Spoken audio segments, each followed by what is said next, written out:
menyampaikan tausiah. Di sini ada tema indahnya Ramadan. Situnganna ya komelu ipa bicarogi ya kumakadaki indahnya Ramadan situnganna makada sumanga na ulan ramalan. Jadi magi ulan ramalan nama sumanga. Nomor sidi iro ramalannya Pak Bu, memang bulan yang dipilih oleh Allah. Napitte mematoi sehingga sininna ibadah madari marajingi jama pasti mudah. Ia kodena ramalan berat kita baca Quran, tapi ketika Ramadan kita bisa hatam sekian kali. Itu nasabah ulangnya mematoi ya masih. Yang kedua, mega tahu isaliwanna ulan ramalan maraji masih sedekah, tapi setelah masuk Ramadan justru mudah bersedekah. Ia merajingi lomas sampaja nanti di Ramadan akan ringan datang berjamaah. Makanya dia satu masjid ekor ramalangi hampir penuh. Tapi ia nalaba ramalan tak detoi. Bukan iman yang turun, tapi karena bulan itu yang memang memiliki keistimewaan sehingga malomui najama tahu pakasibiang. Itulah sehingga kenapa Allah Rasulullah mengatakan syahru Ramadan syahru ummati. Walaupun hadis itu kan ada sebelumnya. Syahrul Rajab, Syahrullah, Syahrul Syaban, Syahri, Syahrul Ramadan, Syahrul Ummati. Ia ular raja, ulanna po Allah Ta'ala. Makanya di situ bulan istighfar. Ia ko ulas Syaban, ulanna nabita. Di situ bulan salawat. Sedangkan bulan Ramadan adalah bulannya kita ini sebagai umatnya Rasulullah, maka itu bulannya kita beribadah penuh. Makanya penting sampai kami maka ada kajian-kajian yang kena palembah tau pandrita berkaitan menjelang bulan suci Ramadan. Memang angka 2 telu agak-agak yang penting saya sampaikan, walaupun sebenarnya ia masalah ewe 2 telu ni tau pandrita bahas. Kalau berulang tidak masalah. Kalau ada ilmu nanti yang bisa kita dapatkan, mudah-mudahan ini menjadi berkah. Masalah pertama yang sering kita beda dengan Arab Saudi, beda dengan Mesir, beda dengan Madinah adalah waktu imsak. Itu pasti beda.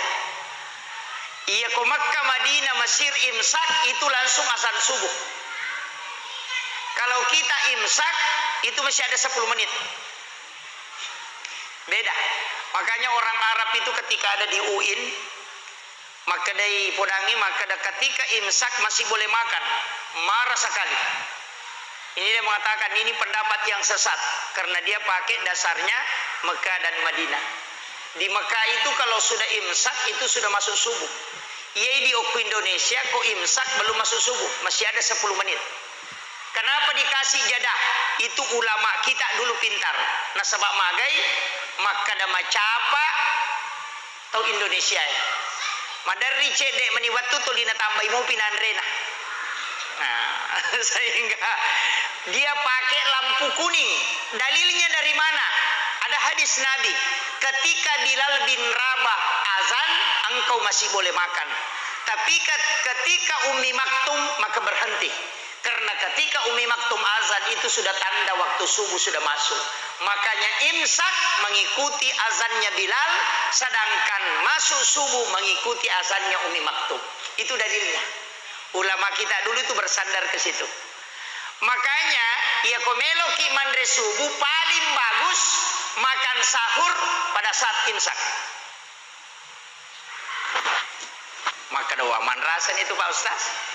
Akali, saya sering mengakali agama Pak Bu. Malaikat pun itu saya sering akali. Nanti saya kasih tahu cara mengakali malaikat. Jadi akali, silahkan makan jam 3. Jam 3 silahkan makan. Tidak usah niatkan sahur. Andre bawa nih. Jam 4 silahkan makan. Tapi nanti menjelang imsak, ambil air putih 1 gelas, ambil kurma 3 biji, baru niatkan sahur. Kita dapat waktunya yang sunnah, akhirkan sahurmu. Yang kedua, kita dapat pahala sunnah, makan sahur menggunakan kurma sebagaimana Rasulullah. Itu mengakali agama. Tapi dapat pahala besar. Maka ini makan sahur jam 3. Itu bukan makan sahur. Karena sahur itu ada di dalam Al-Quran.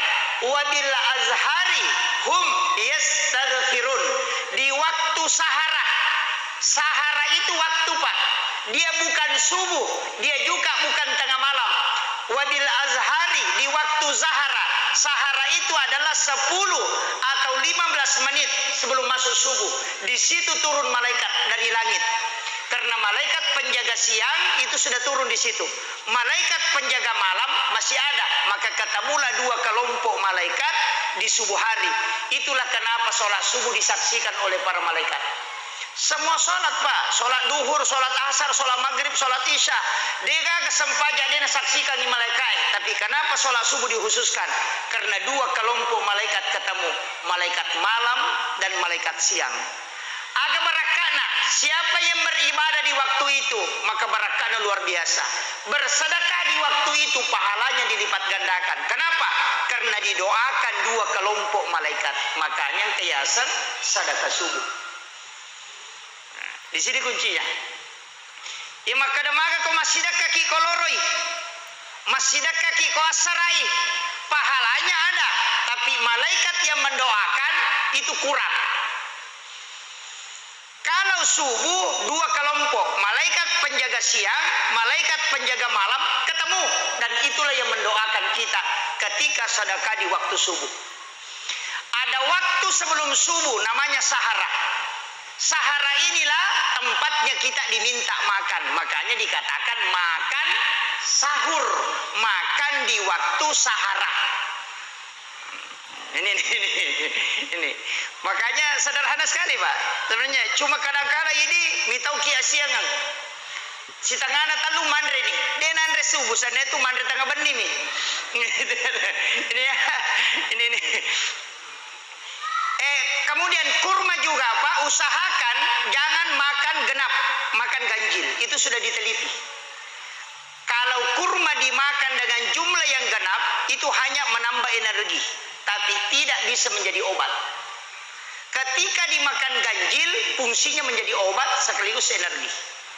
Tapi angka makan jalan agak garam. Tahu kisahnya garam? Ia tupat JW pas sidakana Nabi Ibrahim. Nabi Ibrahim itu pernah berdoa, ya Allah, epung talingak kesempatan meloka panremanang isininna atamu mapamula iyang kay tuwo makokoy gang kakama lino. Seluruh dunia ini, Pak. Dan itu dikabulkan oleh Allah.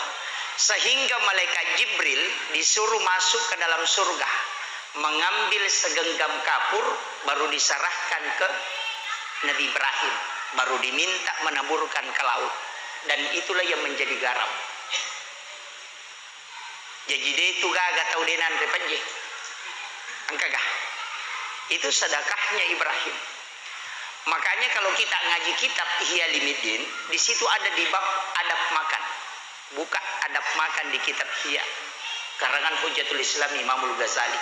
Di situ dijelaskan siapa yang makan garam sedikit sebelum makan dan setelahnya dia makan garam, maka pasti cerdas otaknya. Ini yang rahasia orang tidak tahu, Pak. Dan itu sudah Nabi. Jadi ya komeloki komacai anaka sebelum mandre ta sore mandre pajecede.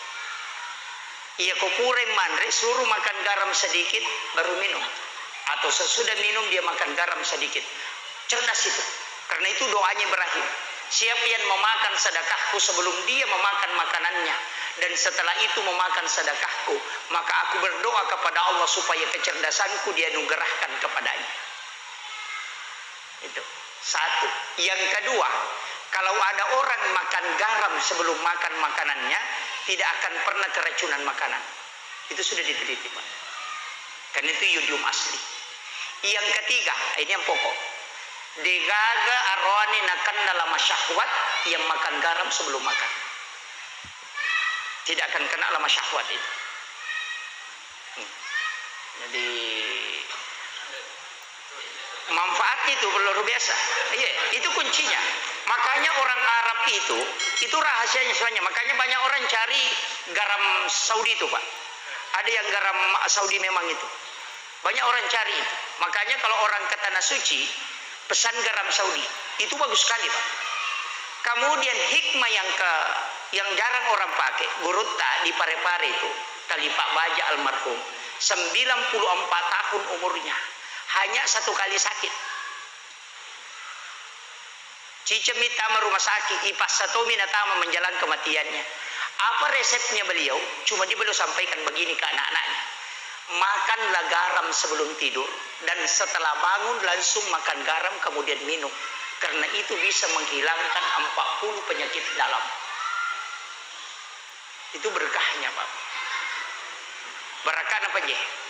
Ini ilmu sebenarnya yang jarang orang manfaatkan. Padahal ini makanan obat yang paling murah. 3.000 rupiah sudah 1 bungkus. Garam kan paling murah. Nah, seandainya nisang itu manfaat apa, itu luar biasa. Makanya itu Nabi yang kemana? Nabi Ibrahim itu Pak yang paling banyak sedekahnya ke kita. Nah sebab memang yaitu Nabi Ibrahim na janji metri Nabi waktu nama meraja. Pulang dari ketemu Allah, langsung Ibrahim itu berjanji. Muhammad, saya titip salam kepada umatmu. Makanya di dalam sholat itu kita baca kama shallaita ala Ibrahim. Itu titipannya. Seandainya engkau tahu mas sempaja dia baca ya sholatnya tetap sah. Kalau dia cukup syahadat baru salawat itu sudah sah, karena itu yang wajib. Tapi magi nih baca kama shallaita, ini yang kita kejar. Nabi Ibrahim mengatakan ketika dia mendoakan aku di dalam sholatnya, maka aku minta kepada Allah 1/2, istilahnya 50%. Apalanna pasidakaku saya akan simpangkan kala untuk umatmu Muhammad. Makanya itu mimbarnya Nabi Ibrahim kan tiang aras kan begini. Mimbar sebelah kanan, tiang aras sebelah kanan itu kan jalur masuk ke surga. Yang sebelah kiri jalur masuk ke neraka. Yang sebelah kiri itu di situ mimbarnya Nabi. Jadi itu mimbarnya Nabi tahu sebelah kiri na aras, dan itu jalur masuk ke neraka. Dan Nabi Ibrahim di sebelah kanan, dan itu jalur masuk ke surga. Makanya Sayyidina Ali itu berpikir, kenapa engkau yang dimuliakan oleh Allah justru di sebelah kiri? Mestinya di kanan. Apa kata Nabi? Saya yang minta diletakkan di situ. Karena kelak ketika ada umatku yang akan dimasukkan ke dalam neraka, saya akan turun dari mimbarku dan sujud di hadapan Allah supaya orang ini diampuni dan dimasukkan ke dalam surga. Itulah makna kalimat wassaraf wa darajat aliyat rafi'ah wa ba'ashu maqaman mahmudan lilladzi wadata innaka la tukhliful mi'ad. Makanya Rasulullah mengatakan dalam hadis yang sahih, siapa yang mendengarkan azan kemudian dia jawab dan bersalawat kepadaku kemudian membaca doa sesudah azan, pasti dia mendapatkan syafaat, karena di situ letaknya. Ini harus dipakai betul Pak Bu. Saya takut kalau saya datang ceramah tidak ada yang diambil, makanya rekam betul ini.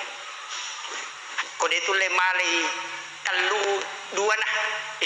Kode itu lemale 2 cidina. Ya kode kagak tu lemala apalana tona tudang. Makanya saya ceramah 1 jam. Karena ceramah 1 jam itu sudah